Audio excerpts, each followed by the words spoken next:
The heavy glass door of the saffron static was a portal, and I pushed through it like a diver breaking the surface, trading the damp, salt-laced air of Hawthorne Bay for a wall of sound and heat.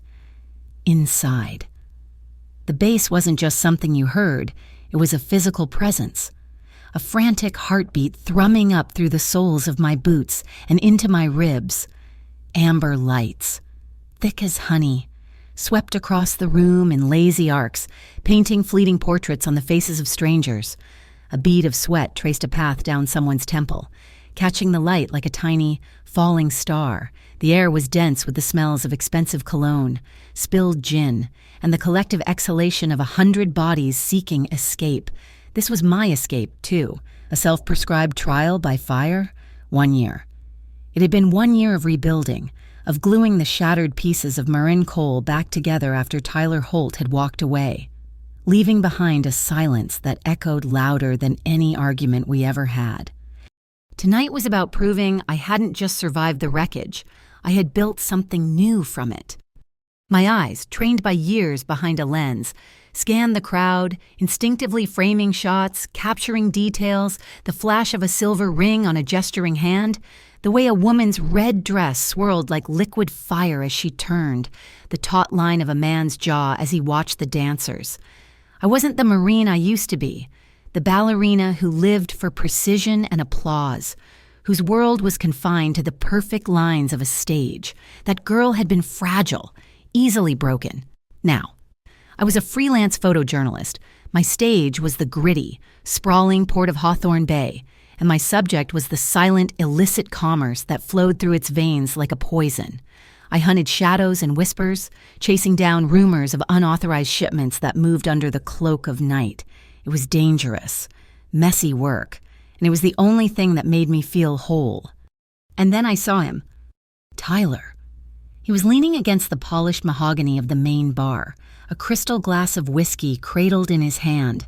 He looked the same, the easy confidence, the perfectly tailored shirt, the way his blonde hair fell just so across his forehead. But the woman beside him was new.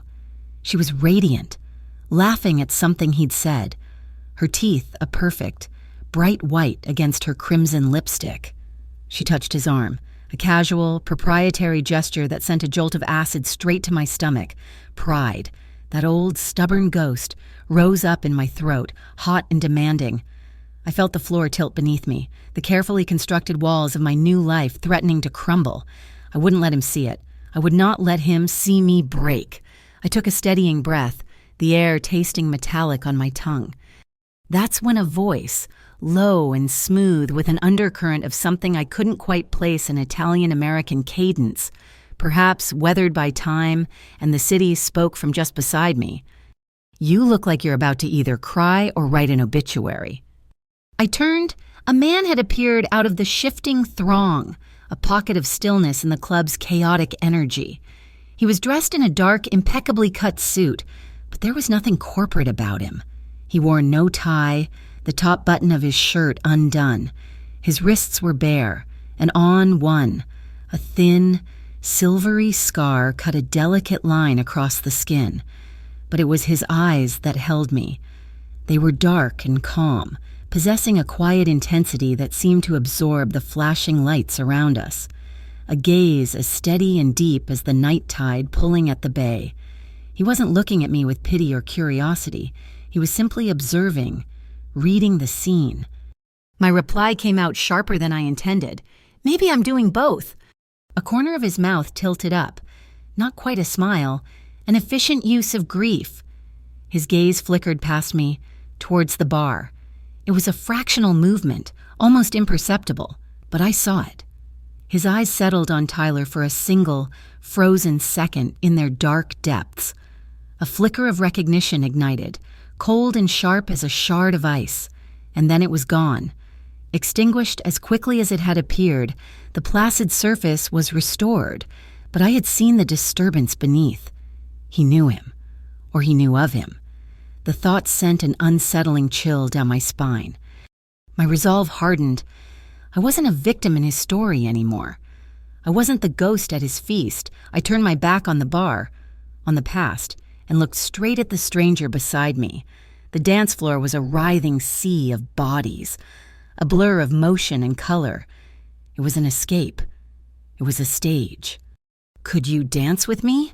The words tumbled out, fueled by a reckless surge of defiance. I met his gaze directly, holding it. "My ex is watching from the bar." For a moment, he said nothing. He just watched me, his expression unreadable. I expected him to refuse, to laugh, to dismiss me as just another woman nursing a broken heart in a loud club. Instead, he extended his hand. His fingernails were clean, cut short and practical. As his fingers brushed mine, I felt the slight, rough texture of calluses on his palm. It wasn't the soft hand of a man who only signed contracts. It was the hand of someone who held the wheel, who gripped things, who applied pressure. "Lucian Ardito," he said, his voice a low rumble beneath the music. "Marin Cole." His grip was firm as he led me towards the dance floor. We moved through the crowd like he was parting the sea, people shifting aside without seeming to notice him. It was then, out of the corner of my eye, that I saw them. 2 men, standing near a pillar. They were dressed in plainclothes jeans, dark jackets, but they stood with a ramrod stillness that didn't belong here. An almost invisible wire snaked from behind one man's ear down into his collar. Earpieces. They weren't club security. They were watching, scanning, their eyes moving with a purpose that made my skin prickle. My journalistic instincts kicked in, a silent alarm bell ringing in my head. We reached an open space on the floor, and Lucian turned to face me, one hand settling lightly on the small of my back. The music was a driving beat, relentless and primal. I glanced over his shoulder. Tyler had seen us. A slow, mocking smirk spread across his face as he lifted his glass in a sarcastic toast. The sight of it lit a fire in my chest. I clenched my jaw, lifted my chin a fraction higher, and met Lucian's steady gaze. He saw the shift in me, the flicker of defiance. He simply nodded, as if to say, "I see you." I was no longer Marin of yesterday. That woman would have fled. This one would stand her ground. This one would dance. As Lucian led me into the rhythm, my mind felt like a camera lens, spinning and refocusing with dizzying speed. The dance floor became a blur of amber and shadow. The bar, with Tyler's smug face, became a distant, static image. Lucian's eyes, dark and unblinking, became my anchor point. And then, as he spun me in a slow, deliberate turn, my gaze snagged on something, a door to a VIP room, slightly ajar. It was mostly in shadow, but a sliver of light from within illuminated 4 bold white letters stenciled on the dark wood. M.C.O. My breath caught. IMCO, Interstate Maritime Compliance Office. It sounded official, bureaucratic, a port oversight agency. But in all my months of research, digging through public records, maritime charts, and government databases for my story on the port, I had never once come across that name. It didn't exist, not officially anyway. The camera in my mind zoomed in, the letters filling my vision, stark and mysterious, the dance floor, the ex-boyfriend. Even the intense man holding me seemed to fade into the background. In that moment, I knew my night had just changed. This was no longer about surviving a painful encounter. It was about the story, and it had just walked right up to me and asked me to dance. The muscle memory from 1,000 ballet classes took over. My body knew the steps, the turn of a shoulder, the placement of a foot, but this was different. Ballroom had been about performance, about creating a flawless illusion for an audience. Dancing with Lucian was about communication. He led with an unwavering certainty, his hand a firm, steady pressure against my back. There was no flourish, no unnecessary showmanship. Every movement was economical, precise, and utterly in control. We were close enough that I could feel the warmth radiating through the fine wool of his suit jacket, close enough that if I tilted my head, I could have rested it against his chest and heard his heartbeat. Yet, there was a deliberate, respectful distance maintained between us. a sliver of charged air that felt more intimate than any touch. The noise of the club was a physical barrier, forcing us into a proximity that felt both necessary and dangerous. He leaned in slightly, his voice a low vibration near my ear that cut through the pounding bass as if it were the only sound in the room. "Who are you watching?" he murmured, his breath barely stirring my hair. "The old flame, or the arrivals board at the port?" My feet faltered. For a single catastrophic beat, I forgot how to move, my body freezing mid-step. He held me steady, his grip firming just enough to prevent a stumble, his movements never ceasing as he guided me back into the rhythm. It was so seamless no one would have noticed. But to me, it felt as though the floor had dropped away. How could he possibly know my investigation was a secret world I inhabited alone, a collection of grainy, long-lens photographs, shipping manifests I'd acquired through less than official channels, and a wall in my tiny apartment covered in a web of names and dates connected by red string? It was my obsession, my penance, and my shield, and he had just walked through it like it was an unlocked door. I stared up at him, my eyes wide with a question I couldn't voice. He simply held my gaze, his own expression giving nothing away. Over his shoulder, I saw Tyler move. The smug smirk was gone, replaced by a tight, anxious line around his mouth. He pulled his phone from his pocket, turning his back to the room as he put it to his ear. He paced a short line, his free hand gesturing impatiently. For a moment, the screen of his phone caught the light, and my photographer's eyes instinctively focused, capturing the detail. It was an application I didn't recognize, but the iconography was unmistakable stylized symbols of cargo ships, numerical strings followed by port abbreviations, and color-coded status alerts. It was a logistics app, the kind someone deeply involved in port operations would use, the kind that tracks vessels in real time. The personal sting of his new companion faded, replaced by the cold, sharp clarity of a lead. This wasn't just a painful memory. Tyler was a part of the story. Lucian must have felt the shift in my focus. His next move was fluid, a masterful turn that spun me around, seamlessly positioning his body to block my view of the bar, of Tyler. Now, all I could see was him. "If you want to unnerve him," he whispered, his voice a conspiratorial rumble, "smile at me now. Smile like we have a secret the rest of the world isn't clever enough to understand."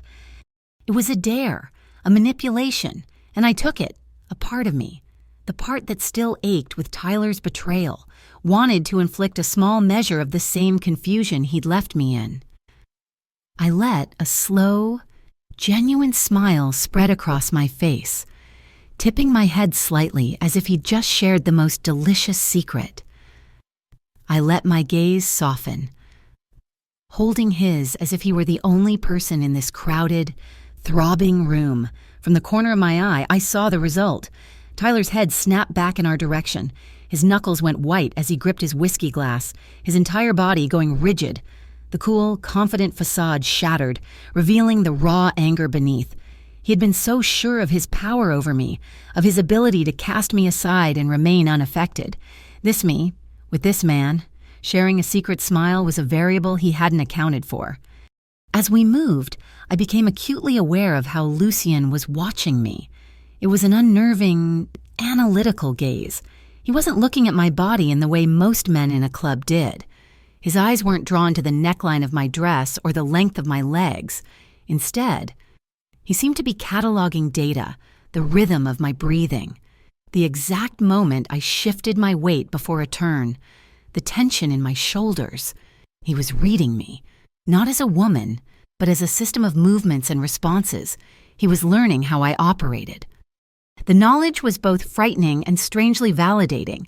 He saw me, not the broken ballerina or the jilted ex-girlfriend. He saw the observer, the analyst, and so I decided to risk a probe of my own, leaning in, using the music as cover. I asked the question that had been burning in my mind since I saw the letters on that door. "What is IMCO?" His rhythm didn't falter. "A paper shield," he answered, his voice low and even. "And sometimes an iron cage." The words were a riddle wrapped in a threat. It confirmed my suspicions it was a front, But for whom? And for what? Was it a flimsy authority meant to be ignored, or a trap for those who got too close before I could process it? The song ended, bleeding into something slower, a soulful, melancholic melody that changed the entire atmosphere on the dance floor. The frantic energy dissipated, and couples drew closer. Lucian didn't pull me closer, not immediately, but the space between us felt different now, charged with unspoken questions. His hand remained on my back, a point of constant, solid warmth. It felt safe. It was a feeling I hadn't realized I'd missed so desperately, a steady anchor in a churning sea of uncertainty. But my instincts, honed by months of lurking in the shadows of the port, screamed a warning. This man was the anchor, but he might also be the depths. Trusting an impulse I didn't fully understand, I decided to offer a piece of the truth. It was a calculated risk, a lure to see what he would reveal in return. I'm tracking a line of unauthorized shipments through Granite Pier, I confessed, my voice barely above a whisper. Counterfeit modern art used to conceal shipments of illicit pain relievers. I have a photograph, blurry, of a container. It's labeled Artemis 47. I watched his face for any reaction. There was nothing. No flicker of surprise, no sign of recognition. He simply continued to lead me through the slow, easy steps of the dance, his expression unreadable. For several long seconds, the only sounds were the music and the soft scuff of our shoes on the floor. Then, he spoke. "You've chosen big enemies." It wasn't a question or a warning, it was a flat statement of fact, and with those 5 words, he confirmed everything. He knew. He knew the players, the stakes, the container with the mythological name. He knew the danger I had unknowingly been circling. A shadow fell over us. "Marin, still like making a scene?" Tyler's voice was a sneer, dripping with condescension. He stood there, his face a mask of bitter amusement, trying to reclaim his power, to reduce me to the dramatic girl he thought he knew. I tensed, ready to fire back a retort, but Lucian was faster. He didn't even fully turn to face Tyler. He simply adjusted his position slightly, a subtle act of possession, and spoke without a trace of emotion in his voice. "She's busy." The dismissal was so complete, so absolute, that Tyler was left momentarily speechless. He had come looking for a fight, a reaction, and had been met with a wall of sheer indifference. He glared, first at Lucian, then at me, defeated. He took a step back, but before he turned away, his eyes met mine, and the message in them was cold and clear, a silent communication that had nothing to do with us and everything to do with the container ships on his phone. "Tonight, the schedule is changing." He melted back toward the bar, leaving me alone in the steady hold of the stranger who knew all my secrets. The dance was ending, but the real story, the one written in shadows and shipping codes, had just pulled me onto its floor. The music faded, and when the next song started, the space he had occupied was empty. Lucian Ardito was gone. He hadn't said goodbye or offered a parting glance. He had simply dissolved back into the crowd, a ghost of smoke in a room full of bodies. I stood there for a moment, the warmth of his hand still a phantom sensation on my back, a dozen unanswered questions swirling in my head, a paper shield, an iron cage. He knew about my investigation. He knew about Artemis 47, and he had looked at Tyler with the cold recognition of a predator spotting a rival. My mission here was done. The need to prove something to Tyler had evaporated, replaced by the urgent, metallic taste of a real story. I threaded my way through the throng, keeping my head down, near the entrance. I saw him again. Tyler. He was no longer with the woman in the red dress. He was in a shadowed alcove, speaking with a nondescript man in a gray suit. As I watched, shielded by a decorative pillar, I saw Tyler discreetly pass the man a small, black object, a USB drive. I lifted my camera, a compact mirrorless model I always carried, and pretended to adjust the settings. Through the viewfinder, I framed the shot, the handoff, the anonymous faces, the urgency in their posture. The shutter clicked, a sound no one but me could hear. I now had 2 new pieces for my wall, the letters IMCO, and a digital ghost in a gray suit. The drive back to my loft was on autopilot. The city lights of Hawthorne Bay smeared across my windshield, warped by the fine mist that was beginning to fall. My apartment was a small, converted attic space in a forgotten building that overlooked a decommissioned shipyard. Rusting skeletons of old trawlers and forgotten cranes were my neighbors. The air here always smelled of salt, decay, and the faint, lingering scent of diesel. It was a place for ghosts, which suited me just fine. Inside, I didn't bother with the lights. I dropped my keys on a stack of books and went straight to the heart of my world, the wall. In the glow of my desk lamp, it came alive. It was a chaotic mural of my obsession. Dozens of black and white photographs were tacked to the corkboard, long lens shots of dock workers, grainy images of container serial numbers, clandestine photos of meetings in waterfront diners, shipping manifests, tide charts, and printouts of corporate registries were layered between them, all connected by a spiderweb of red and yellow string. This was my brain. Externalized, this was the story I was trying to piece together from the city's discarded fragments. I slotted the memory card from my camera into my laptop. The new images appeared on the screen. First, the crisp, clear shot of the IMCO door. I printed it, the ink still smelling sharp as I tacked it to a blank space on the board. Then, the picture of Tyler. I zoomed in, clarifying the image, capturing the worried expression on his face, the almost desperate way he pushed the drive into the other man's hand. I printed that too. 2 new stars in my constellation of crime. My fingers flew across the keyboard. Tyler's panicked call and the shipping app on his phone were the key. He'd received a message that changed things, a schedule change. I pulled up the port's public vessel tracking system, a tool I knew was often a day or 2 behind the reel. Internal schedules I sometimes managed to access. The cargo ship Sable Dawn. The vessel I'd linked to the Artemis 47 container was listed as arriving tomorrow at noon. But when I cross-referenced it with a leaked schedule from a disgruntled port dispatcher, the truth was there in stark, digital text. Sable Dawn. Arrival 22:40. Status berthed. It had arrived early, tonight. My heart began to hammer against my ribs. I dug deeper, searching for the container's offload destination. And there it was. Container Art 47. Disposition temporary hold. Location North Key 12. Authority IMCO. IMCO. The ghost agency.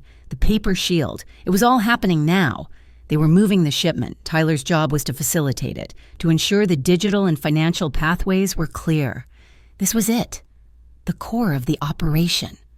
Just as I stood up, my phone buzzed on the desk, a number I didn't recognize. It was a text message. My blood went cold. Don't go to North Key 12. Below the words was an attachment. I clicked on it. It was a photograph of me. I was walking out of the saffron static, my back to the camera, the club's neon sign casting a faint red glow on my hair. It had been taken less than an hour ago. Someone had been watching me.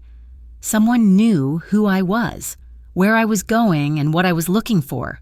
This wasn't a warning from a friend. It was a threat from a player in the game who wanted me off the board. For a moment, fear, cold and paralyzing, seized me. I could stop. I could delete the message, tear down the wall, and walk away. I could go back to taking pictures of city architecture and pretend I had never seen the shadows moving on the water. But I couldn't. The journalist in me, the woman who had clawed her way back from nothing, wouldn't allow it. This threat didn't scare me off. It proved I was close to the truth.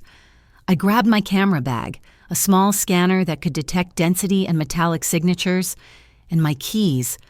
The rain was heavier now, a salty, wind-driven spray that whipped at my face as I ran to my car. North Key 12 was in the oldest, most dilapidated section of the port. The streetlights here were mostly dead, their posts tattooed with rust. The warehouse was a colossal, windowless box of corrugated metal, its vast, dark entrance yawning like the mouth of a shark ready to swallow me whole. I parked a block away and approached on foot, sticking to the deepest shadows. The only sounds were the groaning of mooring lines and the rhythmic slap of waves against the pier. A side door was secured with a simple padlock. My lock-picking skills, a relic from a misspent youth, were rusty but functional. The lock clicked open with a sound that seemed deafeningly loud in the oppressive silence. I slipped inside, closing the door gently behind me. The air in the warehouse was cold and still, thick with the smell of dust and damp concrete. My eyes adjusted to the gloom. The cavernous space was filled with dozens of large, abstract shapes, all shrouded in thick, gray felt, like a gallery of sleeping giants. They were sculptures, just as my source had suggested. I pulled out my handheld scanner and powered it on, the small screen casting a greenish glow on my face. I ran it over the nearest sculpture. The screen displayed a low-density reading for the outer layers, but deep in the center, a cluster of thin, metallic objects appeared as a dense, red mass, not a solid core, but a collection of smaller items. I moved deeper into the forest of shrouded figures, my heart pounding a frantic rhythm against the silence. I was right. I was in the belly of the beast. Suddenly, a bank of harsh, industrial fluorescent lights flickered on, flooding the warehouse with a sterile, white glare. I froze, blinking against the brutal brightness. "Looking for something," a voice called out. Two men stepped out from behind a stack of crates. They wore dark work jackets with no logos, but they moved with the coordinated efficiency of law enforcement. They were the men I'd seen in the club, the ones with the earpieces. IMCO. They fanned out, flanking me, cutting off any escape back the way I came. My mind raced, searching for an exit, an option, anything. I started backing away slowly, my hands held up in a placating gesture. "I think I'm in the wrong place." "You're in exactly the right place," the taller one said, a cold smile playing on his lips. "You just weren't invited." My heel hit something hard. I glanced down. It was the control panel for a large conveyor belt that ran through the center of the warehouse. My clumsy retreat had bumped a large, red emergency stop button and then a green activation switch next to it. With a low groan of protesting machinery, the belt lurched into motion. One of the felt-wrapped sculptures sitting on the belt jolted forward, its protective casing, not properly secured, snagged on a protruding bolt. The felt tore, and a section of the plaster shell cracked and fell away, shattering on the concrete floor. And the sculpture's secret spilled out. It wasn't art. It was a hollow cavity, packed with hundreds of small, vacuum-sealed plastic bags filled with white pills. One of the bags ripped open, scattering its contents across the moving belt. Taped to each bag was a tiny, blinking microchip, a GPS tracker. An ear-splitting alarm began to blare, its siren echoing painfully in the vast space. The trap had been sprung. The two men abandoned all pretense of a calm conversation and charged at me. Adrenaline surged through me, a jolt of pure, primal survival. I spun around and sprinted, not towards the door I came in, but towards a smaller fire exit I had spotted on the far wall. I slammed my shoulder against the push bar and burst out into the rain-swept night. I didn't see where I was going. I just ran. I was halfway across the wet asphalt when a pair of headlights sliced through the darkness, pinning me in their glare. A black sedan, sleek and silent, slid to a perfect stop directly in my path, blocking my escape. For a heartbeat, I thought it was them. I thought I was trapped. Then, the passenger side door swung open. Lucian, he was behind the wheel, his face cast in the dim glow of the dashboard. He didn't look surprised or panicked. He looked like he had been expecting me. "In," he commanded, his voice calm and clear over the sound of the rain and the still blaring alarm. I didn't hesitate. I scrambled into the car, pulling the heavy door shut as he hit the accelerator. The tires squealed on the wet ground, and the warehouse and my pursuers vanished behind us. I was shaking, my clothes soaked through, my lungs burning. The tremors weren't just from the cold, they were the aftershocks of pure terror. Without taking his eyes off the rearview mirror, Lucian reached over and shrugged off his heavy wool overcoat, draping it over my shoulders. It was incredibly warm and smelled faintly of night air, expensive fabric, and something else, something clean and metallic like the rain. We drove in silence for several minutes as he navigated the labyrinthine streets of the port, checking every reflection for any sign of a tail. Finally, when he seemed satisfied we weren't being followed, he spoke, his voice a low, steady anchor in the chaotic aftermath of my escape. IMCO isn't a real government agency, he said, his eyes meeting mine in the mirror. It's just a name on a rented badge. He paused, letting the words sink in, before delivering the final blow. And Tyler is more than just your ex-boyfriend. We didn't drive into the city. Instead, Lucian guided the car down a series of private, unmarked roads that hugged the coastline, leading to a part of the bay I never knew existed. He stopped before a long, private pier that stretched out into the dark water.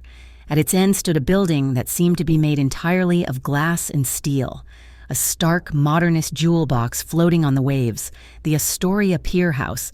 It was a place of impossible architecture and silent money, a world away from the grit and rust of North Key 12. Inside, the silence was profound. The space was minimalist, furnished with low-slung leather couches and stark, beautiful art that I now suspected was entirely authentic. The floor-to-ceiling glass walls offered a panoramic view of the bay and the distant glittering lights of Hawthorne Bay. It felt like being on a ship, adrift in the night. His overcoat was still around my shoulders, a heavy, warm shroud that smelled of him. I was still trembling, the adrenaline from my escape slowly being replaced by a deep, bone-aching chill. Lucian didn't ask questions. He moved to a sleek, modern kitchen that was part of the open-plan living space. He opened a cabinet, his movements efficient and quiet, and took out a kettle and a small ceramic teapot as he sliced fresh ginger with a small, sharp knife. I watched his hands. In the club, I had noticed the calluses. Here, under the focused glow of the kitchen lights, I saw more. A network of fine, silvery scars crisscrossed his knuckles and the backs of his hands. They were old cuts, long since healed, the kind a man gets from handling rigging, from prying open stubborn crates, from a life of physical work that had nothing to do with signing papers or shaking hands. He wasn't just a boss. He had been a worker. He'd been on the docks. He brought the steaming mug of ginger tea to me where I stood by the glass wall, looking out at the black water. I took it. My cold fingers wrapping around the warm ceramic, the spicy, clean scent rose to meet me, a small comfort in a world that had just been torn apart. I took a sip, the heat spreading through my chest, and finally found my voice. I turned to face him, the coat slipping slightly from my shoulders. "Who are you, Lucian?" He didn't feign confusion. He met my gaze, his own dark and steady, and gave me the courtesy of a real answer, though it was cloaked in the language of a poet or a king. "I'm a collector," he said, his voice a low, even timbre, someone who gathers the broken pieces the city throws away and assembles them into power. I waited, letting the silence press him for more. He gave a slight, almost imperceptible nod, as if acknowledging my right to know. "I run the Ardito Consortium. You won't find it listed in any business directory. We provide escort services for commerce moving through these waters." He gestured to the vast, dark expanse beyond the glass. "This port is a chaotic, lawless place. The official channels are slow, corrupt, and blind. We provide a different kind of order. We ensure certain goods pass through unmolested, and we ensure other, more toxic cargo never makes it to shore. We tax the chaos." The pieces clicked into place, forming a picture that was both terrifying and possessed a strange, brutal logic. He was a crime lord, a mob boss, but he didn't see himself that way. He saw himself as a regulator, a self-appointed guardian of the waterline. "The art, the pills, Artemis 47, I said, the name feeling strange on my tongue. "That's one of the toxic ones." "Highly," he confirmed. A shipment like that brings the wrong kind of attention. It brings uncontrolled violence. It poisons the city. It's bad for business. My business. My mind spun back to the club, to the mocking smirk on Tyler's face. And IMCO Tyler. Lucian's expression hardened almost imperceptibly. IMCO is the paper shield for a rival faction, a group with less discerning standards. They use the facade of a compliance agency to move their product and eliminate competition. Your ex-boyfriend, Marin, is one of their financial instruments. He cleans their money, making it look like legitimate investment capital from his firm. A wave of hot, furious anger washed over me, so potent it made me dizzy. It wasn't just about the breakup anymore. It wasn't just the humiliation of seeing him with another woman. All this time, I had constructed a narrative of our ending that I could live with. I'd told myself Tyler left because he was drowning in debt, because he was ashamed, because he couldn't handle the pressure. It was a sad story, but it was a human one. The truth was so much uglier. He hadn't just left me. He had sold out the entire city, the very port that was its lifeblood, to a shadowy group poisoning its streets. He had chosen this. He had betrayed everything. Lucian saw the storm in my eyes. He used your history, your father's work at the port, to get his initial access. He learned the routes and the schedules at your dinner table. That was the final, devastating blow. My father had been a harbor master, an honest man who loved the sea and the grimy, beautiful chaos of the docks. Tyler had used that legacy, my legacy, as his key to unlock the city's back door. "I'm going to expose him," I said, my voice shaking with a rage that was cold and pure.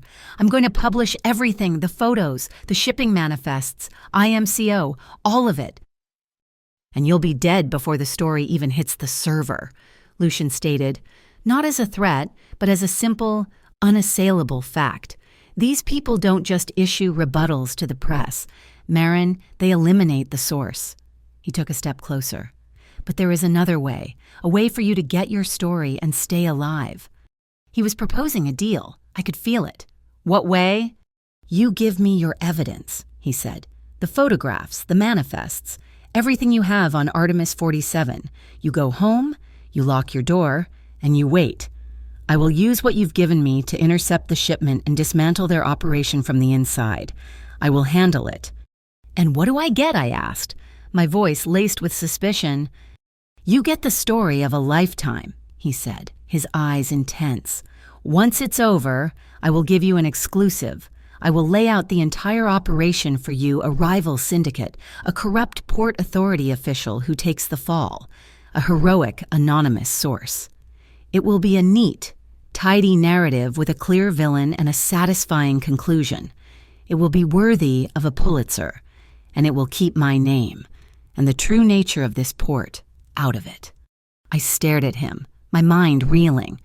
He was offering me a story, a perfect, beautiful, award-winning lie. He was offering to hand me a victory, but one that was completely choreographed, its truth sculpted to fit his agenda. He wanted me to be his publicist, to frame him as a shadowy hero while he consolidated his own power.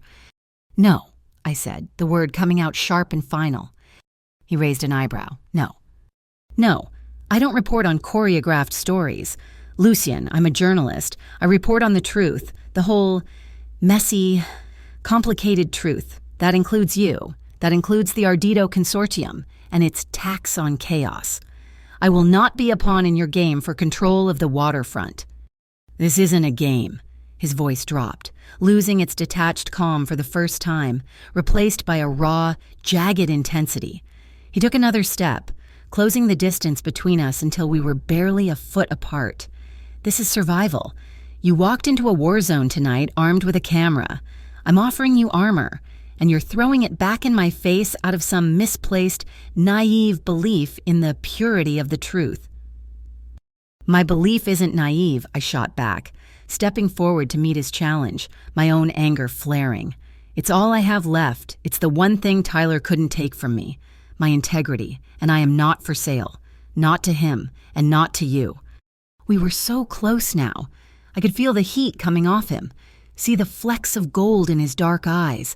His chest rose and fell with his quickening breath, and I was instinctively mirroring it, our rhythms falling into a tense, angry syncopation. The air between us was thick, electric with the friction of our two worlds colliding.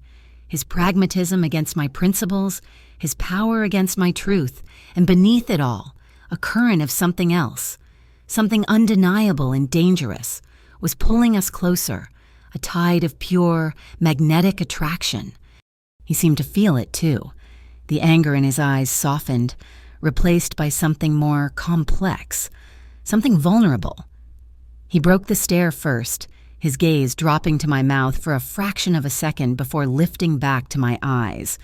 He took a half step back, a deliberate retreat, creating a space that felt even more charged than the proximity had. "May I touch you?" he asked. The question stunned me into silence. In a night of threats and danger and raw emotion, this quiet, simple request for permission was the most disarming thing of all. No one had asked my permission for anything in a very long time. Men like Tyler took. This man, this dangerous man who taxed the chaos, was asking. I could only manage a nod, a single, small movement. He closed the distance again, slowly, giving me every opportunity to pull away. He didn't try to kiss me. He simply rested his forehead against mine, a gesture of profound, unexpected intimacy. His hands came up to rest on my back, broad and warm, holding me with a gentle strength that was a stark contrast to the violence I knew he was capable of. I closed my eyes, my own hands finding their way to his chest, feeling the steady, solid beat of his heart beneath my palm. We just stood there, breathing each other's air, our heartbeats a quiet, steady rhythm against the silence of the room and the sound of the distant waves. It was a hug, but it felt like more. It was an admission. It was an anchor. After a year of feeling invisible, of feeling like a ghost haunting the edges of my own life, I felt seen. I felt solid. After a long moment, he pulled back, though his hands lingered on my back. "You need to rest," he said, his voice soft now. "You're not safe at your apartment tonight." He led me to a guest room, as minimalist and beautiful as the rest of the house, a simple bed with white linens and another wall of glass looking out at the endless water. "Sleep here," he said from the doorway. "No one will find you." I watched him as he turned to leave, and a thought, born of fear and a strange, new trust, made me speak. "Where will you be?" He paused and looked back at me, on the couch, just outside this door. He wouldn't be far. He would be a guardian. The boundaries will be respected, Marin. He pulled the door almost closed, leaving just a sliver of light from the main room cutting across the floor. The tension between us remained, a live wire humming in the space between the guest room and the couch, a promise and a warning, held in perfect, fragile balance. I woke to the pale, gray light of dawn filtering through the glass walls. I hadn't meant to sleep, but the exhaustion had been a lead weight, pulling me under. For a moment, I was disoriented, the unfamiliar room and the gentle sound of water lapping against the pier below confusing me. Then the night before came rushing back in a single, heart-stopping wave.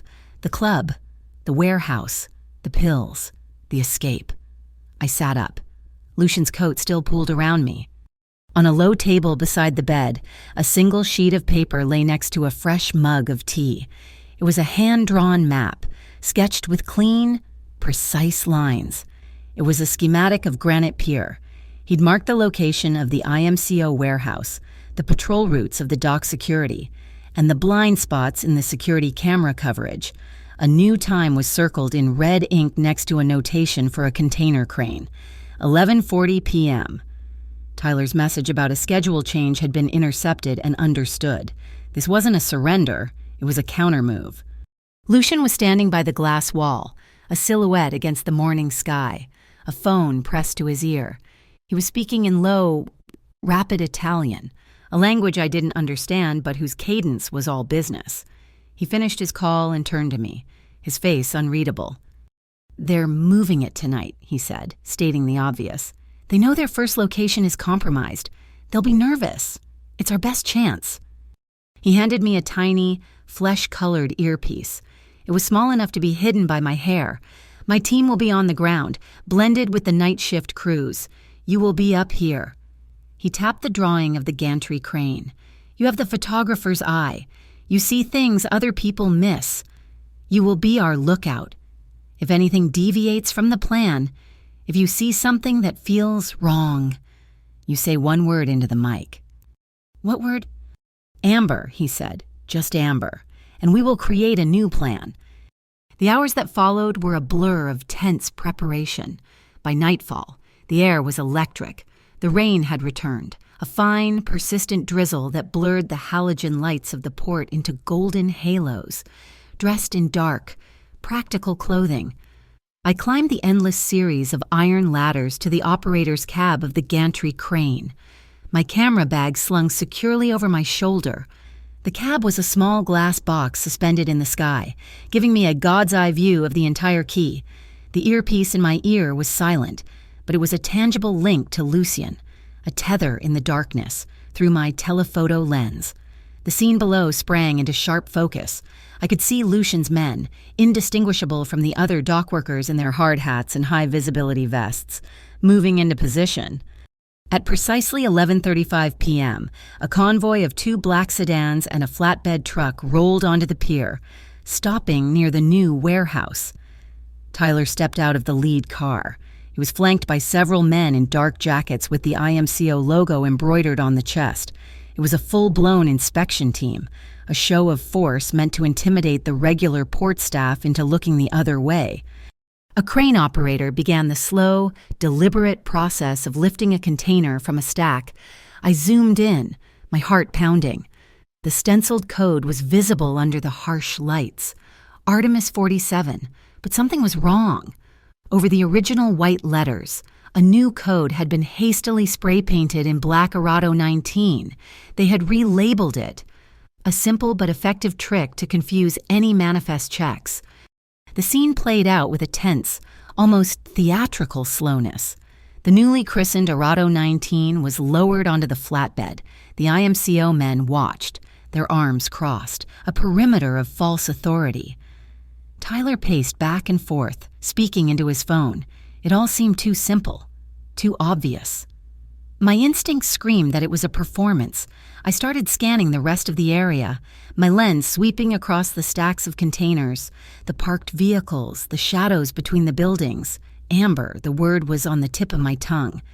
I felt a deep, gut-level certainty that we were all watching the wrong thing. And then I saw it. 2 of Lucien's men, supposedly part of the crew managing the decoy container, had detached from the main group. They were near a stack of containers marked as empty and awaiting transport. But they weren't just standing guard. One of them was working on the lock of a container on the ground level, while the other watched the IMCO team. This was it. The real shipment wasn't in Artemis 47 at all. That was the bait. The pills were in an anonymous empty box, ready to be moved quietly once the performance with the decoy was over. "Amber," I whispered into the tiny microphone. The response was immediate. Below me, a forklift that had been sitting idle suddenly roared to life. Lucien was at the wheel. He swerved, not towards the decoy, but towards a massive stack of empty pallets near where Tyler was standing. He turned sharply, as if losing control, and the forklift's tines clipped the base of the stack. For a moment, it seemed to defy gravity, and then the entire tower of wood, 20 feet high, crashed down with a sound like a series of gunshots. Chaos erupted. The IMCO team flinched and scattered, their attention instantly ripped away from the container and focused on the accident. Tyler dove out of the way, shouting curses, in that moment of manufactured confusion. Lucien's 2 men at the other container swung its doors open, and a third man backed a small, unmarked utility truck up to it. The transfer had begun, hidden in plain sight. It was a brilliant diversion, but as I tracked the scene, my lens panning from the chaos to the real transfer, a flash of movement caught my eye. One of the IMCO men, shrewder than the rest, hadn't been distracted. He was looking around, his eyes scanning methodically, searching for the cause of the perfectly timed disruption. His gaze swept upwards, across the steel latticework of the crane, and stopped. He looked right at my glass box. He saw me. He raised his hand and pointed, shouting something I couldn't hear over the noise. Two of his men broke off and started running for the base of my crane. My escape route was gone. Panic seized me for a second. Cold and sharp, I scrambled out of the cab and onto the narrow metal walkway. The rain had made the grated surface slick and treacherous. Below, the world was a dizzying patchwork of lights and moving figures. The chase was on. I could hear their heavy boots clanging on the iron rungs of the ladder below me. I ran, my only thought to get down, to get to the ground, to find an escape route through the maze of containers. I swung myself over the railing and onto a service ladder, my hands gripping the cold, wet metal. I descended as fast as I could, the rain stinging my face, turning into a silver-streaked blur under the port lights. My foot slipped.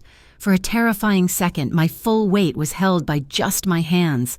My grip, slick with rain, began to fail. I felt my fingers sliding, the rough texture of the rungs scraping my palm. Just as my grip gave way, a hand shot out of the darkness below me and clamped around my wrist like a steel vice. "I've got you." Lucien, and he had climbed up from the other side, his face level with my feet, the scent of the sea breeze and the faint, warm smell of his leather jacket cut through the metallic tang of the rain. His grip was absolute, unwavering. He held me there, suspended between the sky and the ground, until my feet found purchase on the rung again. "Come on," he urged, and we scrambled the rest of the way down, landing on the wet concrete in the deep shadow of the crane's legs. The IMCO men were still descending. We ran, weaving through the labyrinth of shipping containers. We ducked behind a row of the same felt-wrapped sculptures I had seen in the warehouse. As we pressed ourselves into the narrow space between two of them, my hand brushed against a wooden crate that was different from the others. It was smaller, and the slats were pried open. Inside, nestled in a bed of packing straw, was a simple, cheap picture frame. But something was wrong. Taped to the back of the frame, almost invisible in the gloom, was a tiny memory card. It was the real prize, the data. "Lucien," I whispered, pulling it free. Before he could respond, Tyler's voice echoed through the containers, amplified by the high metal walls. "They're in here. Seal the whole key." Headlights flared at both ends of the aisle. We were boxed in. Lucien grabbed my hand. "This way." He pulled me towards a set of train tracks that ran alongside the key. In the distance, a yard engine's horn blared a deafening warning. The ground began to vibrate. He didn't slow down. He pulled me right onto the tracks as the train's light grew, a monstrous single eye bearing down on us. For a crazy second, I thought he was going to try to outrun it. Instead, he veered right, pulling me through an impossibly narrow gap between a signal box and the concrete pier wall.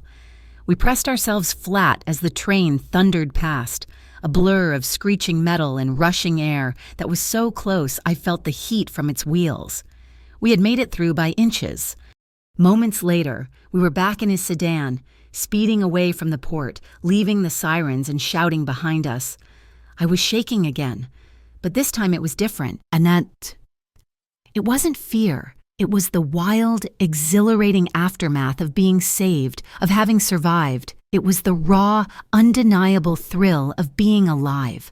My hand was still in Lucien's, his fingers laced through mine, a warm, solid anchor in the spinning world. He didn't let go, and neither did I. He pulled a small card reader from the glove compartment and plugged it into the car's dashboard display. I inserted the memory card. After a moment, a file directory appeared on the screen. It was full of encrypted documents, but one folder was labeled BCI Initiative. Bureau of Coastal Integrity, Lucien read, his voice grim. Another ghost, a sister agency to IMCO. He clicked open a file, a master plan document. My breath caught in my throat. It was a detailed proposal for a full-scale protection racket. using the combined authority of IMCO and the BCI to control all independent shipping in Hawthorne Bay. It was a blueprint for a monopoly, signed and approved. I scrolled to the bottom of the document, to the digital signature line, and I saw the name. The name of the man who had authorized the entire shadow operation, the man who had greenlit the artifice and the poison, the man who had been my mentor, my first boss, the person who taught me the sacred tenets of journalistic integrity. Reed Kincaid, my editor-in-chief. The name on the screen seemed to burn itself into my retinas. Reed Kincaid. It was a phantom, an impossibility. Reed was the moral compass of the Hawthorne Bay Press. He was the one who had hired me, a fledgling photographer with a portfolio full of nothing but raw nerve. He had taught me the ethics of the trade, his favorite lecture being on the sacred duty of a journalist to speak truth to power. No matter the cost, he'd built my career on that foundation of integrity. And all along, he was the power. He wasn't just reporting on the shadows, he was casting them. The entire IMCO operation, the poison pills disguised as art, the violence and the lies, it all flowed from the desk of the man who proofread my articles on civic duty. The shock was a physical blow, knocking the air from my lungs. "I have to release this," I said, my voice thin and distant. "Right now, I can upload it to a dozen independent news servers in minutes. The whole city, the whole world, will know by morning." I was already reaching for my laptop, my mind racing, fueled by a righteous, white-hot fury. Lucian's hand covered mine, stopping me. His touch was firm, not aggressive, but absolute. No. I snatched my hand back as if I'd been burned. "Don't tell me no. You don't understand. This isn't just a story. This is a betrayal of the highest order." He used his position, a public trust, to build a criminal empire. "I understand perfectly," he countered, his voice a low, dangerous calm that was far more intimidating than shouting. "I understand that if you upload that data right now, raw and uncorroborated, Reed Kincaid will hold a press conference at 9 a.m. He'll call you a disgruntled, unstable former employee. He'll claim you fabricated the data at the behest of a known criminal element, me to discredit him. And while the media is debating your sanity, IMCO will send a team to clean up the source of the leak. They will find you, Marin, and they will erase you." A bitter, frustrated argument erupted between us in the glass house over the water. The air, which moments before had held the thrill of discovery, now crackled with a different kind of tension. I hated being told what to do, being led, being managed. It was the same feeling of helplessness I'd fought so hard to escape after Tyler left. I saw Lucian's caution as an attempt to control my story, to bend it to his will just as he'd offered before. "So I'm supposed to do nothing," I challenged, my voice rising. "Let him get away with it because I'm scared you don't get to tell me how to handle my truth. Lucian, you of all people." "This is not about your truth. It is about your survival," he shot back, his control finally fracturing, his frustration boiling over. He took a step towards me, his hands clenched at his sides. "I hate watching you do this. I hate watching you run headfirst into a wall of bullets, armed with nothing but self-righteous conviction. You think, because you have the moral high ground, that you are indestructible. You are not." The raw anger in his voice stopped me cold. This wasn't the detached crime lord anymore. This was something deeply personal. The air grew heavy, thick with the unspoken weight of his words, charged like the air before a lightning strike. In the sudden, ringing silence, he looked away from me, out at the dark water. When he spoke again, his voice was quiet, stripped of all its fire, leaving only the ashes of a painful memory. "I lost someone," he said, the words barely a whisper, "a long time ago. She was like you, fearless, believed in the system. She had evidence that could have taken down a very powerful man. She gave it to a good agency, one with a polished seal and a reassuring name. She trusted them to do the right thing." He paused, his gaze fixed on a distant, invisible point in the past. "They buried the evidence, and then they buried her. The story hung in the air between us, a ghost that changed the shape of everything. His caution, his control, his frustration. It wasn't about power. It was about fear, a fear born from a wound that had clearly never healed. My anger dissolved, washed away by a sudden, overwhelming wave of empathy. I saw the thin silver scar on his wrist, not as a mark of a violent life, but as a testament to some past pain I couldn't comprehend. I closed the distance between us and gently laid my fingers on it. The skin was smooth, the line a pale memory. He flinched almost imperceptibly at my touch, but he didn't pull away. "Let's trust each other," I whispered, the words a fragile offering, just for tonight.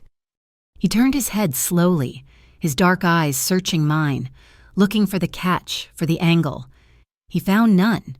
There was only the quiet truce I was offering. He gave a single, slow nod. Later, we stood on the wind-swept balcony, the city a distant river of light across the bay. The wind whipped strands of my hair across my face and molded my clothes to my body. Lucian stood beside me, not touching, just sharing the same piece of the night. Without music.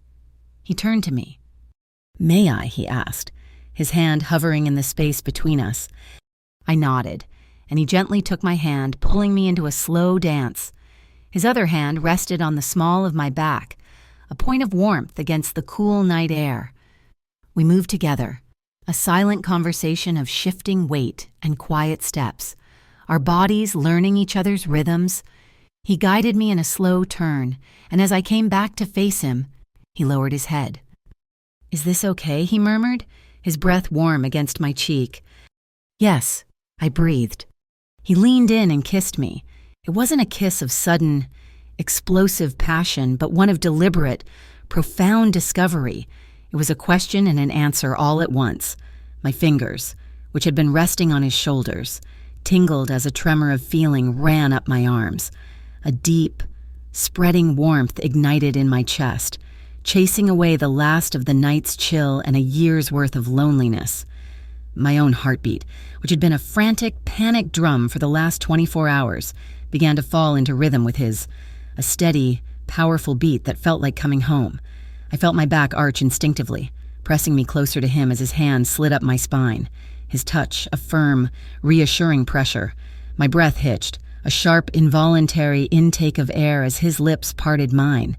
It was a kiss that spoke of respect and reverence, a healing touch that acknowledged the broken pieces in both of us and found them beautiful in his arms. I felt more than just desired. I felt found. When we finally broke apart, we remained close, foreheads resting together, our breathing slowly returning to normal. We stood like that for a long time, shoulders touching, watching the city lights. We had made a choice. The truth couldn't be allowed to drown here in the dark waters of the bay. It had to see the light, but it had to be done on our terms. "Reed's power is his public image," I said, my voice quiet but clear. "If we just release the data, he'll spin it. We have to discredit him publicly, in a way he can't escape." An idea began to form, a risky, theatrical play. The Mariners Lantern Museum is hosting its annual Acquisitions Gala in 2 days. It's the biggest media event of the season. Reed will be there. He's the chairman of the board. Lucian turned to me, his eyes sharp and focused. "You want to set a trap, in a room full of cameras and witnesses." "Exactly," I confirmed. "We can force all the players onto the same stage. Reed representatives from IMCO and BCI who will want to show their support for their patron. We can expose them all at once." He was silent for a moment, considering the immense risk. Finally, he nodded. "All right, we'll do it your way." He looked me straight in the eye, his expression serious. "But on one condition, you stay by my side. Every step, every single beat." "Deal," I said without hesitation. Our planning session was a quiet, focused collaboration. We took an old, wiped hard drive and filled it with junk data. Then, Lucian broke open a small bag of fireplace ash. "A birthday cake," he said with a grim smile, pouring the gray dust into the hard drive's casing before sealing it again. It was our decoy, a piece of theatrical bait. The next step was mine. I drafted an email to Reed, my fingers feeling cold and alien on the keyboard. The message was short and cryptic. I told him I had a sensitive, exclusive portfolio related to port security and that I wanted to discuss my findings with him in person at the gala. I was dangling the ultimate prize in front of him, the chance to control the narrative, to get ahead of a story he didn't yet know was already broken. I hit send. An hour later, as Lucian and I were finalizing the last details of our plan, my phone buzzed with an incoming text.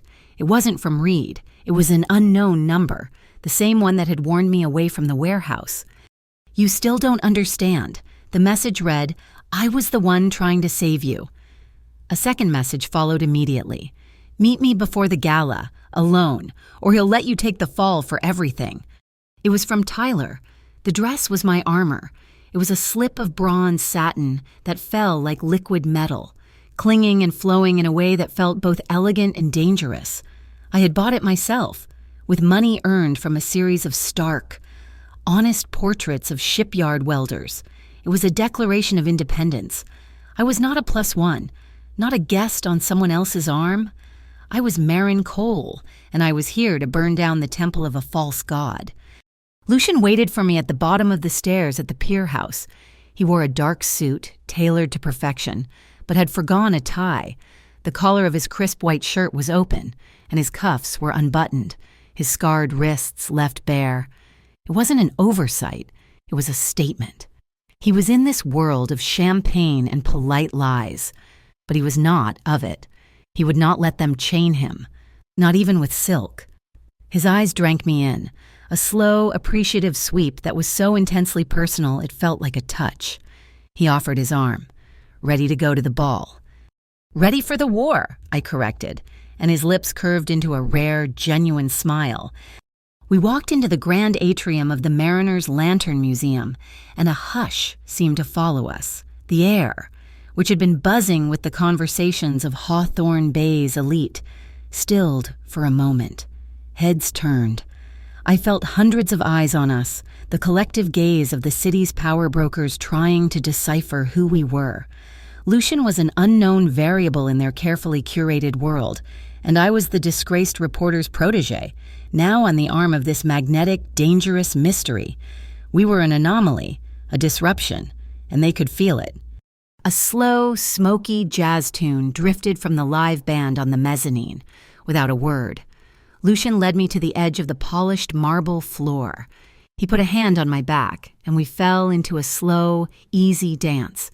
It was a promise, a public reaffirmation of the pact we'd made in the quiet of his glass house, here, surrounded by enemies. His hold was my only anchor. "Reed is by the North Gallery," he murmured, his voice a low vibration against my ear. "The IMCO and BCI representatives are near the bar. They look like federal agents from a low-budget movie." I allowed myself a small smile. And Tyler, I hadn't seen him yet.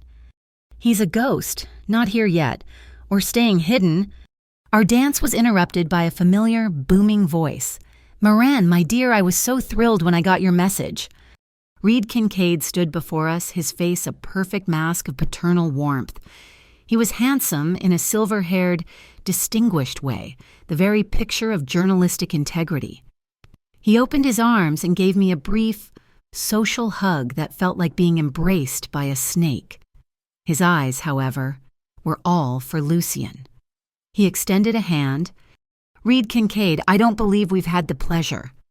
"Lucian Ardito," Lucian replied, his handshake firm and brief. He offered no title, no explanation. "Ardito," Reed mused, testing the name. "Any relation to the old shipping family?" "A distant one," Lucian said smoothly. "A perfect lie." Reed's smile didn't falter, but his eyes were sharp, calculating. He was trying to place Lucian, to fit him into a box, to assess the threat he posed. As he made small talk, I glanced towards the bar. 2 men in dark suits were watching us. Their badges, clipped to their belts, gleamed under the chandeliers. IMCO, BCI. They had the right look, the right haircut, but their eyes were wrong. They were predators, not public servants. Lucian followed my gaze, and the corner of his mouth twitched in a nearly imperceptible smirk of contempt. They were playing dress-up, and he was not impressed. The plan was in motion. It was time for the first move. The gala's top sponsors each had a designated gift bag waiting on a linen-draped table near the main hall. Our target was the bag for a large pharmaceutical company I knew was a shell corporation for Reed's less savory investments. If you'll excuse me, Reed, Lucian said, placing a guiding hand on my back. The catering here is legendary. I was hoping to sample the oyster selection before the speeches begin. As Lucian steered me towards the lavish buffet, he leaned in close. The Southeast security camera sweeps across the gift table every 90 seconds. I'll need a 2-minute window. He walked up to the buffet, and I moved towards the gift table, pretending to search for my name tag. Lucian picked up a plate and then engaged the head caterer in an intense, low-voiced conversation. He gestured towards a silver platter of what looked like imported caviar. His voice rose just enough to be audible, sharp and critical. This isn't beluga. This is oscietra.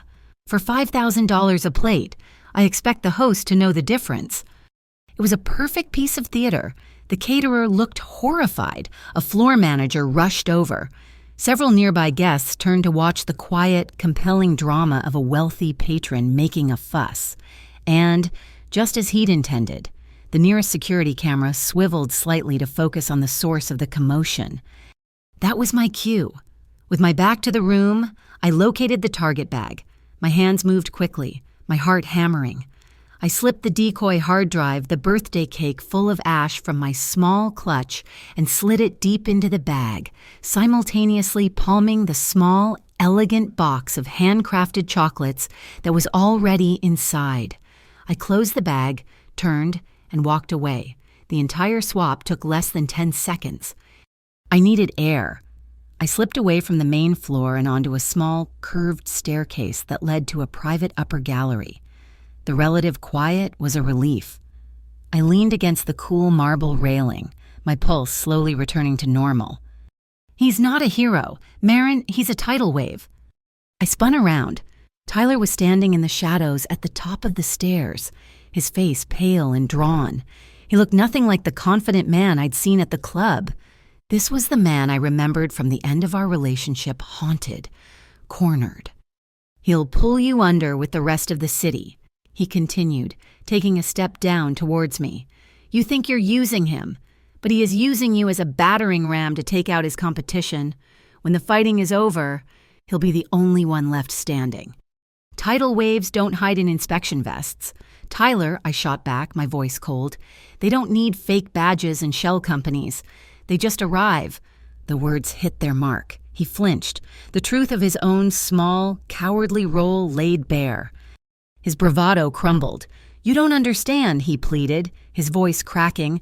I'm trapped. A bad investment fund. Some leveraged trades that went south. IMCO, BCI. Whatever they call themselves, they own my debt. They gave me a choice: work for them or be ruined. I never wanted this. You made your choice, I said, my voice softening slightly despite myself. I want to make a new one, when he said desperately. I want out. I can give you everything, their main depot, the one they moved to after you hit North Key. It's on the Redwater River, but I need an exit point. I need a guarantee of safety. Before I could answer, a shadow fell over us. Lucian was standing at the bottom of the stairs, his presence so quiet and sudden it was as if he'd materialized from the air itself. He hadn't come to start a fight. His posture was relaxed, his hands in his pockets. He looked at Tyler not with anger, but with the dispassionate gaze of a man assessing a business transaction. You want out, Lucian said, his voice a low, reasonable tone that was more unnerving than any threat. There is a price. The access protocols for the Redwater warehouse, all of them, now. Tyler hesitated, his eyes darting between me and the immovable man at the bottom of the stairs. They'll kill me. We'll get to you first, Lucian replied, the statement a simple, cold fact. Tyler seemed to shrink, all the fight gone out of him. He pulled out his phone, his hands shaking. My sister, he said, his voice thick with a sudden, raw emotion that surprised me. Her name is Chloe. She's a student at the university. She has nothing to do with any of this. You have to make sure they don't get to her. Whatever happens to me, you have to protect her. In that moment, I saw a flicker of the man I had once loved, a small, desperate crack of humanity in the ruins of his choices. Lucien saw it too. He gave a single, sharp nod. Give me the codes, and your sister will be untouchable. Tyler typed frantically on his phone and sent the data. The deal was done. And then, everything shattered. A loud, insistent bell began to chime through the museum speaker system. It was an emergency signal. The music stopped. The chatter died. Every head turned towards the main stage, where Reed Kincaid now stood at the podium, his face a grim mask of solemn duty. "Ladies and gentlemen, my apologies for this interruption," he announced, his powerful voice filling the cavernous hall. "But a serious security matter has been brought to my attention." His eyes scanned the crowd and then locked directly onto me. "It seems my former protégée, Miss Marin Cole, has used this evening's gala to illegally obtain proprietary corporate documents." A collective gasp went through the room. The two men from the BCI and IMCO began moving purposefully through the crowd, straight towards our staircase. "I am asking our partners in the Interstate Maritime Compliance Office to escort Miss Cole from the premises," Reed continued, his voice dripping with false regret. "The materials she has stolen must be recovered." The trap had been sprung, but not by us, by him. He was using his power, his stage, to publicly brand me a thief and discredit me before I could even speak. The IMCO agents were reaching the bottom of the stairs. Lucien moved to stand in front of me, a solid, unmovable shield. But I stepped out from behind him. I looked past the approaching agents, past the horrified, curious faces in the crowd, and I saw it. A red light on a camera near the stage, the museum's own live stream, broadcasting the entire event to the world. I looked straight into the lens, and a slow, confident smile spread across my face. Let him have his stage. I had mine. "Excellent," I said, my voice clear and steady, loud enough for the nearest microphones to pick it up. "I have a few questions for you, gentlemen." The IMCO agents started forward, their faces set with the grim satisfaction of dogs let off a leash. Reed's voice boomed from the stage, a public condemnation meant to paralyze me with shame. But Lucien's voice was a low, steady current in my ear, a secret frequency only I could hear. "Match my breathing, Marin. Inhale, now. Exhale, now. Follow me." His hand found the small of my back, a firm, guiding pressure. He didn't pull me. He simply turned, and I moved with him, our steps falling into a synchronized rhythm born of the dance floor and the battlefield. We didn't run. We slipped through the stunned crowd like a current finding its path through still water. A sharp right turn, and we were out of the main hall, pushing through a set of swinging doors into the chaotic, clattering world of the museum's kitchen. The symphony of the gala was replaced by the clang of steel, the hiss of water, and the shouts of chefs. We moved past startled kitchen staff, a dark suit and a bronze dress completely out of place, but moving with such purpose that no one dared to stop us. Behind us, I heard Reed's voice, distorted by the distance, shouting for museum security to seal the exits. "Tyler, now," Lucien spoke into his wrist, a command so quiet it was almost a thought. At the same time, I pulled a small burner phone from my clutch. My fingers flew across the screen, initiating the upload protocol Tyler had sent. All the files from the memory card, the plans, the signatures, the entire corporate structure of his criminal enterprise began to flow through an encrypted channel to a secure, anonymous server I had set up years ago for source protection. A thin blue line began to crawl across the screen, my truth, fighting its way to freedom. We burst through a staff exit into a concrete loading bay. The damp night air was a shock. From the south side of the building, I heard a commotion shouts, the sound of a scuffle. Lucien's team, creating their diversion, blocking Reed's path. A black van without license plates screeched into the loading bay, its tires smoking. IMCO.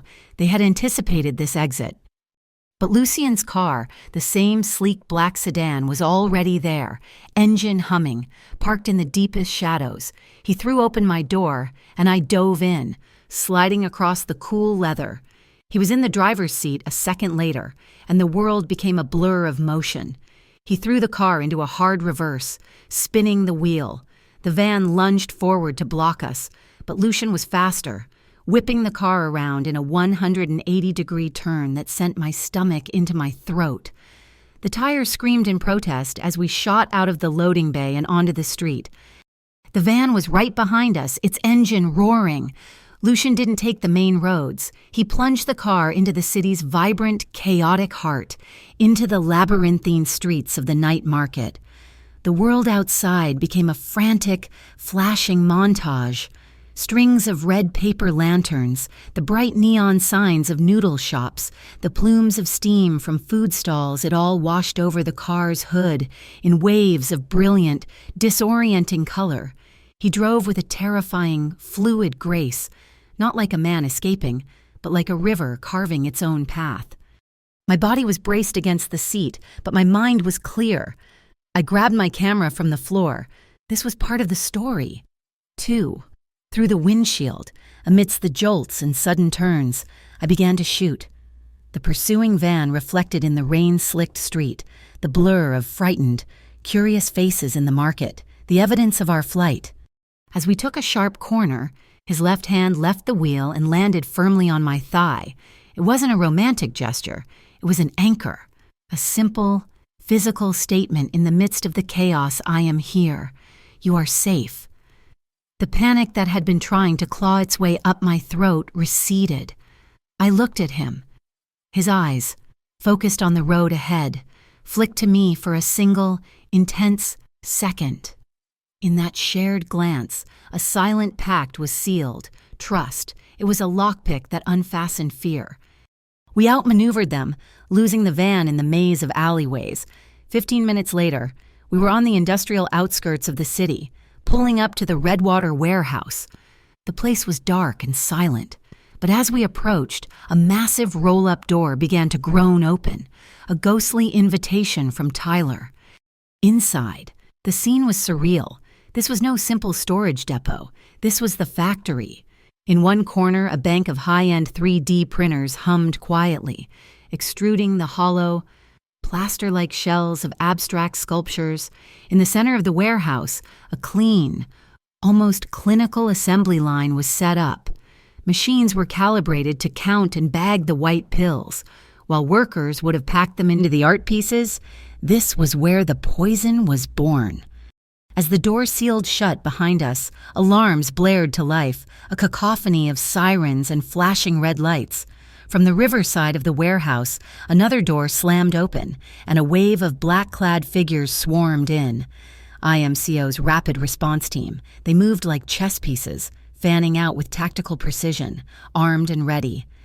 "This way," Lucien yelled, pulling me towards the towering rows of industrial shelving that filled the warehouse.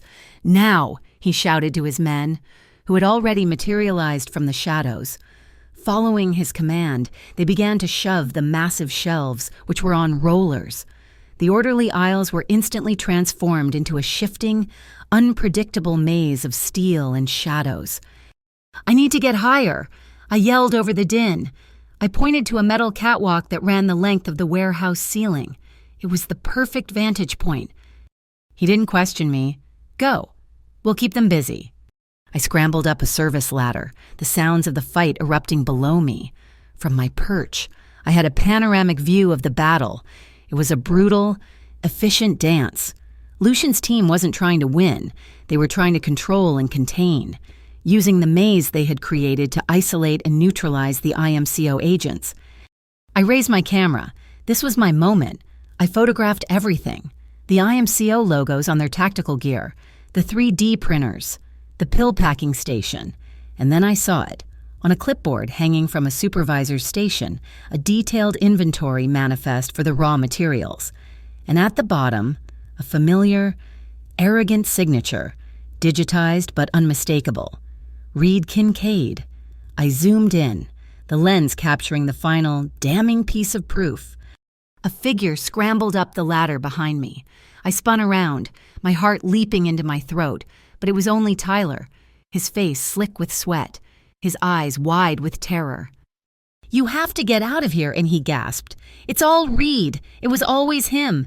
He uses his press credentials to get inside information on shipping consortiums, financial markets. He knows which companies are weak, which routes are vulnerable. He's not a journalist. He's a corporate raider with a press pass. IMCO is just the muscle he rents to protect his investments." His confession was cut short by a shout from below. One of the IMCO agents had spotted me. He was raising his weapon, taking aim. There was no time to think, no time to move. A dark shape launched itself at me. Lucian hit me like a linebacker, his arms wrapping around me, pulling me away from the railing, and a split second before the air where I had been standing cracked with the sound of a projectile hitting steel.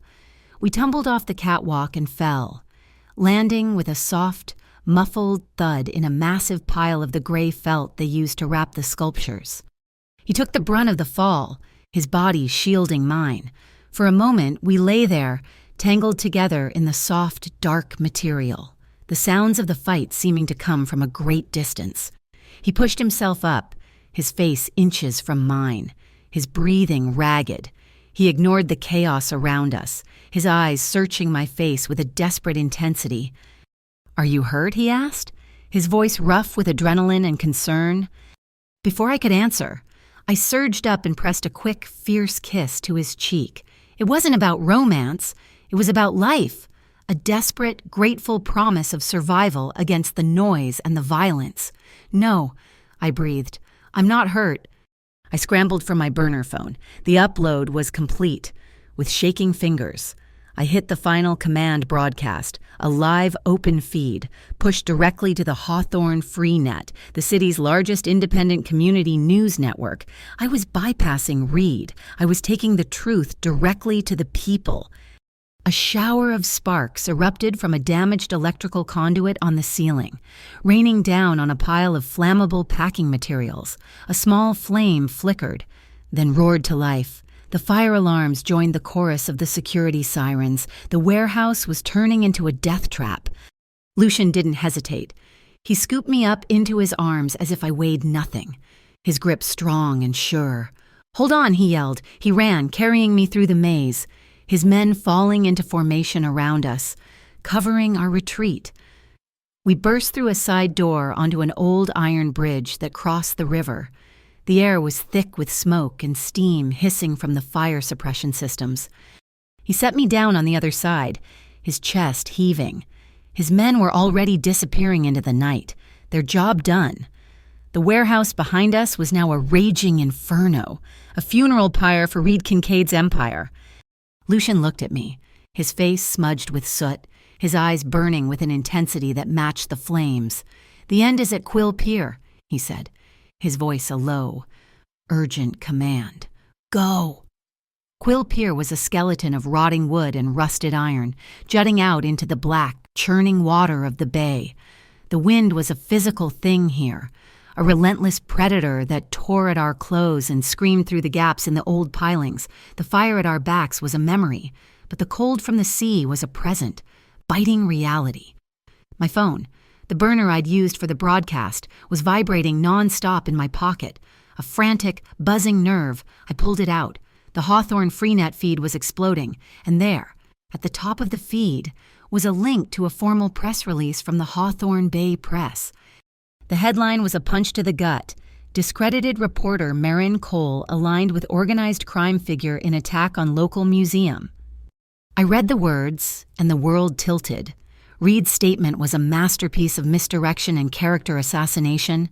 It painted me as an emotionally unstable, vindictive operative, manipulated by a shadowy waterfront power broker into fabricating evidence to destroy the career of a respected public servant him. He was using my past, my breakup with Tyler, my freelance status, all of it, to craft a narrative where I was a pawn and he was the victim. Lucian saw the look on my face. He took the phone from my numb fingers and read the screen. His whole body went rigid. A stillness came over him that was more terrifying than any rage, a stillness born of absolute, cold fury. "That's the trick," he said, his voice a low, gravelly whisper that was almost lost to the wind. "It's the same move. They did it before." He looked at me, and for the first time, I saw the ghost he had spoken of in his eyes, a raw, profound grief. They don't just silence the truth-teller, they turn them into a puppet, making their truth look like someone else's lie. They make the world believe you never had a voice of your own. Before I could respond, a car pulled up at the landward end of the pier, its headlights cutting through the darkness. Tyler got out, but he wasn't alone. He was half shielding a young woman who looked like a younger, terrified version of him. "Chloe?" He hurried them towards us, his eyes wide with panic. "They're coming," he gasped. "Reed's people. They know you're here. The deal. Ardito. You have to honor the deal. Get her out of here." He pushed his sister forward slightly. She looked at me, her eyes brimming with tears, a silent plea. This was what he had been fighting for, the single, uncorrupted part of his life. I looked at Lucian. His face was a hard mask, his focus still on the betrayal that echoed his past, but I put my hand on his arm, and when he looked down at me, I gave a single, firm nod. We had to be better than them. He held my gaze for a long moment, and then his expression softened almost imperceptibly. He turned to Tyler. "All right," he said. His voice was steady again, the voice of a man in command. "My people will take her now. She'll be safe." But it was too late. A convoy of black sedans, the same kind from the gala, screeched to a halt, boxing us in. Doors flew open, and a dozen men in dark suits and BCI windbreakers swarmed onto the pier, their movements sharp and tactical. They were holding stun weapons, their metallic forms glinting in the headlights. And then, a final car pulled up. Reed Kincaid himself stepped out, a long trench coat billowing around him like a cape in the wind. He strode towards us, his face a mask of sorrowful disappointment. It was a performance, and the entire pier was his stage. "Marin, my child," he said, his voice resonating with the paternalistic tone he had always used with me in the newsroom. It was a voice that had once meant safety and mentorship. Now it was just another weapon. "It's over. Don't let this man destroy what's left of your life. Walk away from this right now, and I can still save your career. I can fix this for you." My burner phone was still in my hand, the live stream still active. I held it up, the small lens pointed directly at him. "My career doesn't need saving, Reed," I said, my voice broadcast to thousands of unseen viewers, "especially if it has to be built on top of the truth you're trying to bury here tonight." His face hardened, the mask of the benevolent father figure cracking. "Then you've made your choice." He gestured to the BCI agents. "Take them." The agents surged forward, their stun weapons raised. Lucian moved in front of me, a solid, unmovable shield. From the shadows around the pier, his own men materialized. Silent and disciplined, they didn't draw firearms. They moved in with a brutal efficiency, armed with stun batons and small canisters. They met the BCI charge not with lethal force, but with controlled chaos. Plumes of thick smoke erupted, sowing confusion. The sharp electric crack of the batons echoed in the night as Reed's forces were systematically disarmed and neutralized. Their numbers and aggression no match for the focused, disciplined strategy of the Ardito team. Reed watched, his face a thundercloud of fury as his plan fell apart. He was losing control of the scene, and so he played his final card.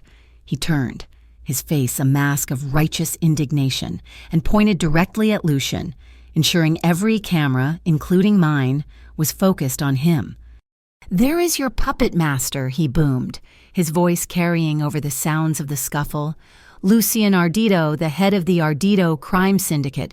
He is the true poison in this city, and he has manipulated this poor, confused young woman to serve his own violent agenda." A leaden silence fell over the pier. The fighting slowed. Every eye, every lens turned to Lucian.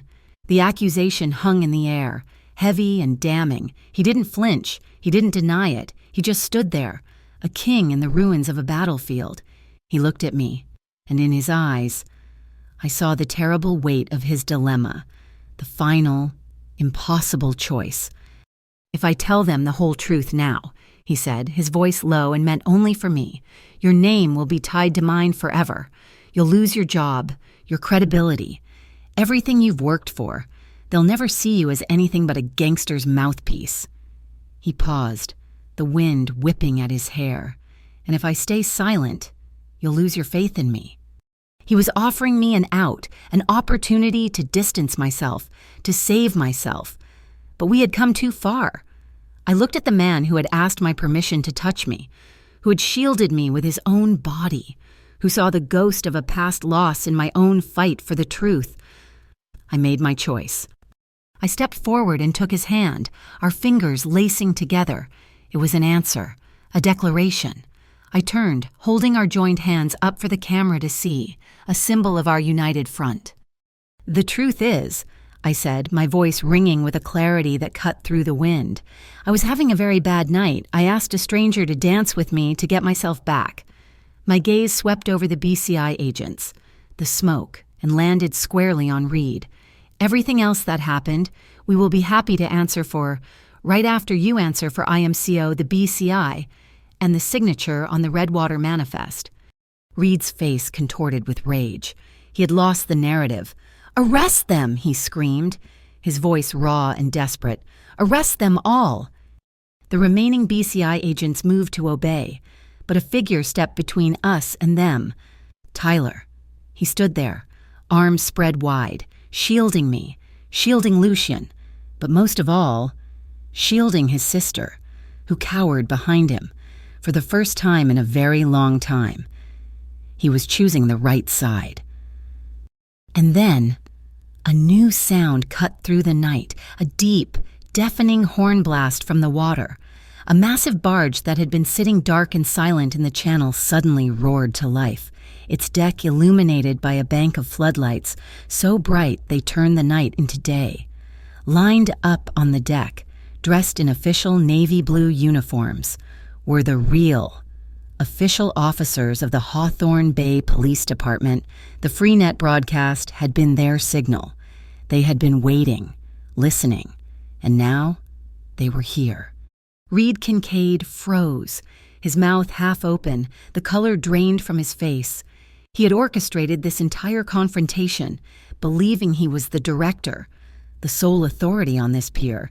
He had never imagined that the real law was watching his show. His carefully constructed stage had just collapsed. The chaos on Quill Pier pivoted on a dime. The brutal, desperate brawl dissolved into a quiet, orderly submission as the real police swarmed the pier, Reed's hired muscle. The men who had moved with such arrogant authority moments before suddenly looked cheap and ridiculous in their fake windbreakers as they were professionally disarmed and cuffed. The harsh white floodlights from the police barge bleached the scene of all its noir romance, revealing only the sordid truth. Reed stood frozen for a moment, his face a canvas of disbelief. Then, his survival instincts kicked in. He spun around, melting back towards the shore, trying to lose himself in the shadows and confusion. But Tyler was there to cut him off. He didn't say a word. He simply held out his phone and a small, leather-bound ledger to the uniformed police commander who was stepping onto the pier. The last pieces of the puzzle, the emails, the offshore accounts, the final, undeniable proof that Reed Kincaid was the architect of it all. The director of the play had just been upstaged by his own cast. I walked over to the commander, a woman with tired eyes and a no-nonsense demeanor, and handed her the real hard drive. "Everything is on there," I said, unencrypted. As if on cue, my burner phone lit up with a notification from the Freenet. They were rebroadcasting the entire unedited stream from the gala and the warehouse, now intercut with the live footage from the pier. The city was watching. Public opinion was a tidal wave, and it was about to break over Reed Kincaid. The commander turned her attention to the man still standing beside me. Her eyes took in his expensive suit, the quiet authority in his stance, and the disciplined way his men were now fading back into the darkness. Their work done. "And who are you?" she asked, her voice betraying no judgment. Lucian met her gaze without evasion. "I'm the man who controlled these waters because people like him." He nodded towards a now handcuffed Reed. "Left a vacuum. I did what was necessary to prevent something worse from taking root here." He looked from the commander to me, a silent, profound statement passing between us. "Tonight, that changes. The route that brought this poison into our city is a problem for the law now. I'm handing it over." "That's a generous offer," the commander said, a hint of skepticism in her voice.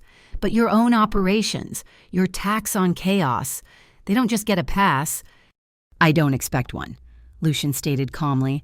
"I will submit to a full investigation of my consortium's activities. In return, I want full protective custody for Tyler Holt and his sister, and for every piece of this shadow organization to be permanently dismantled." It was a negotiation, a final, stunning move on the chessboard. He was sacrificing a pawn and a rook to protect his king and queen, to protect his city, and to protect me. My last conversation with Tyler happened near a police cruiser, its flashing lights painting our faces in strobing blues and reds. He stood with his sister, his arm wrapped protectively around her shoulders. He looked smaller somehow, stripped of his anger and ambition.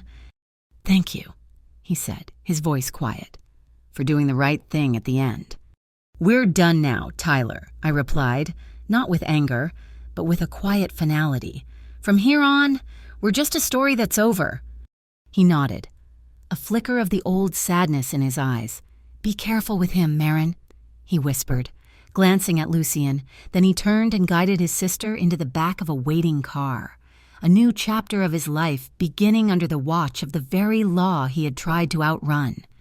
As the last of the police cars pulled away, taking Reed and his phantom agencies with them, a sudden quiet fell upon the pier, and then the rain began to fall. Not the light drizzle from before, but a heavy, cleansing downpour that slicked the old wood and blurred the distant city lights. Lucian came to stand beside me, the rain plastering his dark hair to his forehead. "Let me take you away from here," he said, his voice a low rumble beneath the sound of the storm. I looked at the empty pier, at the dark, roiling water, at the man who had walked through fire with me. I shook my head. "There's one more dance." He understood immediately. He took my hand, and in the middle of the rain-soaked, desolate pier, with no music but the rhythm of the storm and the beating of our own hearts, we danced. His hand rested on the small of my back, in the same place he had first touched me, the place he had asked permission to hold. My hands found their way around his neck, and I leaned into him. This dance was not a performance or a deception. It was the truth. It was a silent, solemn vow made in the heart of the storm. He lowered his head, and his eyes asked a final question. I answered by rising up to meet him. The kiss was soft, a gentle touch of lips that tasted of rain and salt and survival. It held no desperation, only a profound, quiet certainty. It was a promise that lingered for a moment, a spark of impossible warmth in the cold night, before he pulled back, honoring the beautiful, fragile line between passion and peace. The Freenet camera crew, the only media brave enough to follow the police onto the pier, was still broadcasting. I turned to their lens, my hand still in Lucian's. Tonight, a lot of people were wearing fake badges and pretending to be heroes, I said, my voice clear and steady over the sound of the rain. I'm choosing to put my faith in the one man who stopped in the middle of it all to ask me, step by step, if I was okay. A uniformed officer approached us, his expression respectful. "Mr. Ardito, the commander would like your formal statement down at the precinct." Lucian nodded. He turned to me, his hand tightening on mine for a second before letting go. "If you want it, Marin," he said, his voice low and serious. "If you want me to, I will walk away from all of this tomorrow. From the business, from the name, from everything that would force you to have to explain. I looked at the future stretching out before me, a future where I could finally write the truth on my own terms. And I looked at the man who was willing to dismantle his entire world for me. "Tomorrow," I said, a slow smile spreading across my face. "I want to write, and I want you to have breakfast with me before we each go face our own part of the story." My investigation, titled "The Phantoms of the Non-Existent Port," was published 2 days later on the Hawthorne Freenet. It was the first story I had ever published under my own name, on an independent platform, without the shadow of a powerful man over my shoulder.